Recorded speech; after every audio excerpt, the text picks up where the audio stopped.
গল্পের শুরুতেই দেখা যাবে রাঙামতির উপর সবাই ভীষণ খুশি হয়ে যায়। ওইদিকে দেখা যাবে রাঙা সেই বাঘটাকে জঙ্গলে পৌঁছে দেওয়ার জন্য বন বিভাগের লোকদের বলে দেয়। এদিকে বুম আর ময়নাকে নিয়ে রাঙা বাড়ির উদ্দেশ্যে রওনা দেয়। গাড়িতে বসে বসে ময়না তো ভীষণ কথা বলছে বলছে জানিস রাঙা, আমি তো ভেবেছিলাম আমি আর বুম আজকে মরেই যাব, কিন্তু তুই শেষ মুহূর্তে এসে যা করলি, সত্যি তুই না খুব ভালো রে, তোর অনেক সাহস।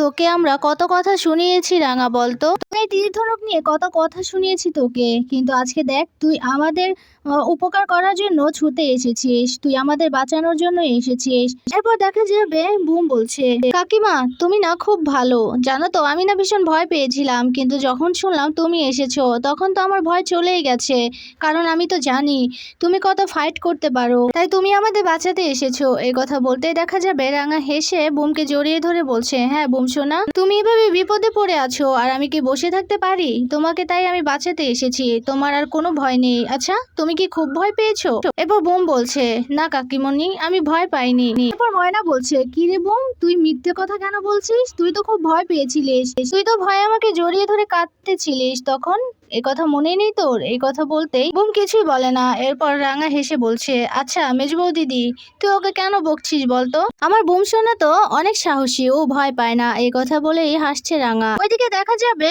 সার্থকীর অবস্থা দেখে ভীষণ করুণা হয় পাঞ্চালির। পাঞ্চালি গিয়ে বলছে কিরে ভাইয়া, তুই তো খুব রাঙার পেছনে লাগতিস, রাঙাকে খুব কথা শুনিয়েছিস, আজকে রাঙার ওই তীর ধনুক দিয়েই কিন্তু মেজ বৌদিকে আর বোমকে বাঁচালো। এই কথা বলতে সার্থকী কিছুই বলে না। তারপর অঙ্কুর বলছে আহ পাঞ্চালি, তোমার না কোনো কথাই মাথায় থাকে না, না কোন পরিস্থিতিতে কি বলতে হয় তুমি কিছুই জানো না দেখছি। সভ্য অঙ্কুরকে বলছে অঙ্কুর, পাঞ্চালি তো একদম ঠিক কথাই বলেছে, কারণ এই সার্থকী ওই বিন্দার সাথে হাত মিলিয়ে কত কি করেছে, রাঙার বিরুদ্ধে কত কিছু করেছে, রাঙাকে এবার থেকে তাড়ানোর চেষ্টা করেছে, এমনকি রাঙাকে মেরে ফেলারও চেষ্টা করেছে। তুমি কি ভুলে গেছো? আমরা কিন্তু কিছুই ভুলিনি কি মা, তাই তো? এই কথাই বলছে সভ্য। সভ্য সার্থকীর কাছে গিয়ে বলছে সার্থকী এবার তোর ভুল ধারণা ভাঙলো তো, রাঙা এবারে কারোর কোনো ক্ষতি চায় না, রাঙা আমাদের ভালো চায়। তাহলে কি নিজের জীবন বাজি রেখে কেউ এভাবে কারোর জীবন বাঁচাতে পারে? এরপর প্রমিতা বলছে সার্থকী তুই নিজের ভুলটা বুঝতে পেরেছিস তো? এরপর সার্থকী কিছুই বলতে পারে না। নবারণ বলছে আচ্ছা ছেলেটাকে এভাবে কেন ধরেছিস তোরা বলতো? তো হয়েছে ও বুঝেছে অনেক কিছুই। এরপর দেখা যাবে সার্থকী কেঁদে কেঁদে হাত জোর করে প্রমিতার কাছে বলছে মা অনেক ভুল করে ফেলেছি, আমি রাঙার পেছনে অনেক লেগেছি, কিন্তু বিশ্বাস করো আজকে আমার চোখটা খুলে গেছে, আমি সত্যি বুঝতে পেরেছি রাঙা আমার কারোর কোনো ক্ষতি চায় না। এই কথাই বলছে সার্থকী। ঠিক তখনই দেখা যাবে বাড়ির কলিং বেলটা বেজে ওঠে। এরপর দৌড়ে যায় একলব্য। একলব্য গিয়ে দরজাটা খুলে দেয় আর দেখতে পায় রাঙা বুম আর ময়না এসেছে। ময়না আর বুমকে রাঙাকে দেখে সার্থকী দৌড়ে চলে যায়, বুমকে ধরে বলছে বাবা তুই ঠিক আছিস তো? ময়না ঠিক আছো তুমি? এরপর ময়না বলছে হ্যাঁ গো আমি অনেক ভালো আছি, ঠিক আছে আমি, আমার কিচ্ছু হয়নি, আর রাঙা তো আমার কিছু হতেই দেয়নি। এরপর দেখা যাবে বুমকে আদর করছে সার্থকী। এইদিকে একলব্য রাঙাকে এসে বলছে রাঙা তুমি ঠিক আছো তো, তোমার কিছু হয়নি তো? এরপর রাঙা বলছে না উড়ান বাবু আমার কিছু হয়নি, আমি ঠিক আছি। এরপর একলব্যর দিকে তাকিয়ে আছে রাঙা। প্রমিতা এসে রাঙাকে বলছে এই না আমার মেয়ে, আমি বলেছিলাম না তোমাদের আমার মেয়ে যেখানে গেছে সেখানে আর কোনো ঝামেলায় থাকতে পারে না, ও সমস্যাটা সমাধান করতে পারবে, আমি তো তোমাদের বলেছিলাম। এরপর দেখা যাবে রাঙা দেখতে পায় নবারণ কিছুই বলছে না, চুপ হয়ে দাঁড়িয়ে আছে। এরপর রাঙা নবারণের কাছে যায়, নবারণের কাছে গিয়ে বলছে বড়বাবু তুই কিছু বলবি না? এরপর নবারণ অন্যদিকে তাকায়। এরপর রাঙা বলছে বড়বাবু আমার উপর কি তুই এখনো রেগে আছিস? এই কথা বলতেই নবারণ বলছে না রাঙা আমি তোর উপর রেগে নেই, তুই আজকে যেটা করলি সত্যি অবাক করা কাণ্ড করলি, তুই এই কাজ করিস দেখে আমি সেটা পছন্দ করতাম না, কিন্তু আজকে তুই আমার নাতি আর বৌমাকে বাঁচিয়ে এনেছিস, সত্যি তোর প্রতি আমার আর কোনো রাগ নেই। এই কথা শুনে ভীষণ খুশি হয়ে যায় রাঙা। এরপর সার্থকী রাঙার কাছে এসে বলছে রাঙা আমি তোকে কিছু বলতে চাই। এরপর রাঙা বলছে হ্যাঁ মেজদাদা বাবু বল কি বলবি। এরপর সার্থকী বলছে রাঙা সত্যি রে আমি তোর পেছনে কত লেগেছি, তোর কত ক্ষতি করেছি আমি আমি ভেবেছিলাম তুই এবারের ক্ষতি চাস, কিন্তু আমার ভুল হয়ে গেছে রাঙা, তুই আমাকে পারলে ক্ষমা করে দিস। তুই আজকে নিজের জীবন বাঁচিয়ে রেখে তুই আমার বউকে আর বাচ্চাকে বাঁচালি, সত্যি তোর কাছে আমি কৃতজ্ঞ। একথা বলতে রাঙা বলছে মেজদাদা বাবু এভাবে বলিস না, বুম তো আমার এই সন্তানের মতো, আর আমার পরিবারের লোক বিপদে আছে, আর আমি কি বসে থাকবো? কথা বলতেই দেখা যাবে সার্থক নিজের ভুলটা বুঝে ক্ষমা চায় রাঙার কাছে। এদিকে এসব কিছু দেখে ভীষণ খুশি সবাই। ওইদিকে দেখা যায় নৃসিংহপ্রসাদ ভীষণ রেগে যাচ্ছে। ওইদিকে কিছুতেই বেল পাচ্ছে না ইনায়া। এদিকে নৃসিংহপ্রসাদের উকিলকে নৃসিংহপ্রসাদ বলছে, তোমাদের এতগুলো টাকা দিয়ে কেন রেখেছি, আমার মেয়েকে তোমরা বেল করাতে পারছো না। এরপর উকিল বলছে, স্যার আমরা চেষ্টা করছি, কিন্তু কেসটা এত জটিল যে আমরা কিছুতেই ইনায়া ম্যাডামকে কিছুতেই আমরা বের করতে পারছি না। এরপর দেখা যাবে নৃসিংহপ্রসাদ রেগে সেই উকিলকে বলছে, আমার চোখের সামনে থেকে সরে যাও।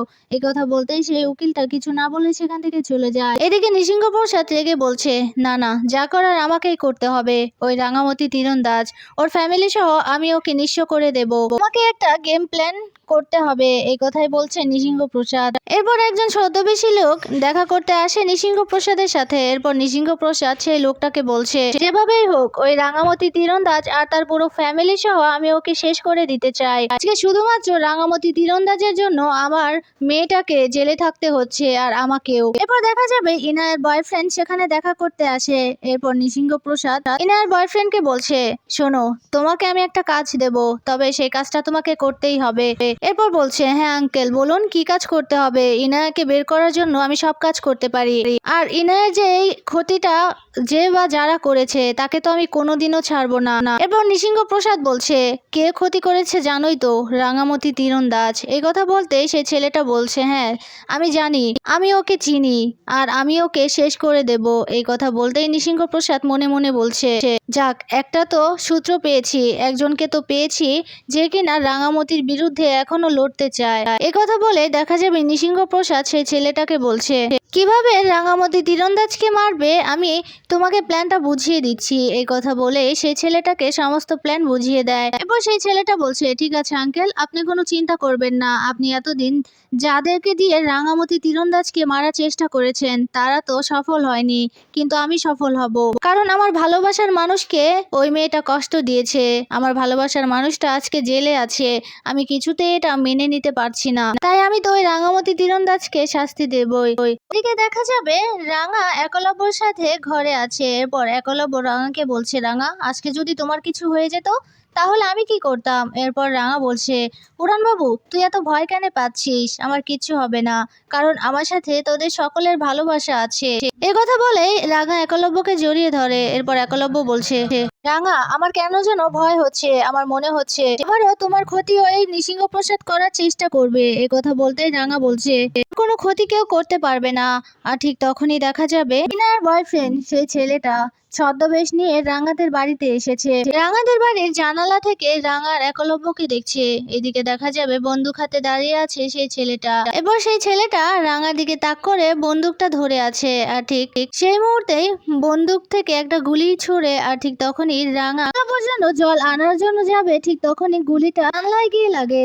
এই শব্দ শুনেই তো ভয় পেয়ে যায় একলব্য আর রাঙা। এরপর দেখা যাবে রাঙা আশেপাশে তাকিয়ে খোঁজার চেষ্টা করছে কে গুলিটা ছুড়লো। এদিকে গুলিটা মিস হতে দেখা যাবে আশেপাশে গুলি ছোড়াছুড়ি করছে সেই ছেলেটা। এরপর রাঙা একলব্যকে নিয়ে ওয়াশরুমে চলে যায়। এরপর রাঙা একলব্যকে বলছে, তুই বেরোবি না উড়ান বাবু। এরপর একলব্য বলছে, রাঙা কে এলো? রাঙা বলছে, উড়ান বাবু তুই এখান থেকে বেরোবি না, আমি বেরোচ্ছি। এরপর একলব্য বলছে, না রাঙামতি তুমি বেরোবে না বলে দিলাম। এরপর একলব্যকে রাঙা বলছে, তুই কোনো চিন্তা করিস না, আমার কিচ্ছু হবে না। কথা বলে রাঙা বেরিয়ে যায়। আস্তে আস্তে করে নিজে তীর ধনুকটা নিয়ে জানলার ওই পাশে চলে যায়। আর তখন দেখতে পায় সেই ছেলেটা ঝুঁকি মারছে। এরপর দেখা যাবে রাঙা দৌড়ে সেই ছেলেটার সামনে যায় আর তীর ধনুক ধরে দেয় ছেলেটার বুকে। এরপর ছেলেটাও বন্দুকটা রাঙার দিকে তাক করে আছে। ভয় পেয়ে যায় রাঙা আর সেই ছেলেটা দুজনেই।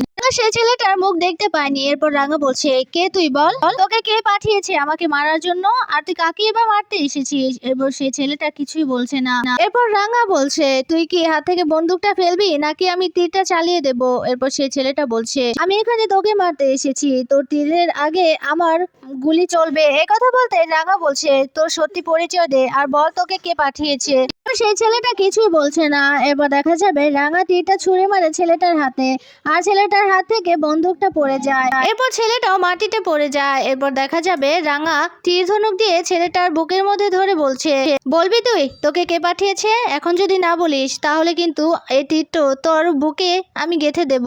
এরপর সেই ছেলেটা বলছে, বলছি একথা বলতে রাঙা বলছে, তোর মুখটা খুল, আমি দেখতে চাই। এরপর ছেলেটা তো ব্যথায় কাঁদতে থাকে আর বলছে, আমাকে নৃসিংহ প্রসাদ রায় পাঠিয়েছে, আমি ইনায়ার বয়ফ্রেন্ড। এই কথা বলতেই তো রাঙা অবাক হয়ে যায়। এরপর রাঙা বলছে, এই তো পেয়েছি, একটা একটা করে সব কটাকে আমি জেলে পুরবো, তারপর দেখবো তোরা ঠিক কোথায় যাস, তোরা কোথায় পালাস, আমি সেটাই দেখবো। এরপর দেখা যাবে বাড়ির সবাই সেখানে চলে আসে। সত্যজিৎ সে বাড়িতে থাকার কারণে সত্যজিৎ সেখানে চলে আসে। এইদিকে দেখা যাবে সত্যজিৎ ফোন করে তার ফোর্সদের ডেকে নেয়। এরপর সত্যজিতের ফোর্স এলে সে ছেলেটাকে নিয়ে যেতে বলে সত্যজিৎ। এরপর সত্যজিৎ রাঙাকে বলছে, রাঙা দেখলে তো ওই নৃসিংহ প্রসাদ রায় জেলে বসেও তোমার পিছু ছাড়ছে না। এরপর রাঙা বলছে, আমিও দেখে নেব ও আমার ক্ষতি কি করে করতে পারে। এরপর রাঙা বলছে, রাঙামতি আমার সত্যি খুব ভয় করছে, সত্যি ভয় করছে, কিভাবে গুলিগুলো ছুড়লো, যদি একটা তোমার বা আমার গায়ে লেগে যেত। এরপর রাঙা বলছে, না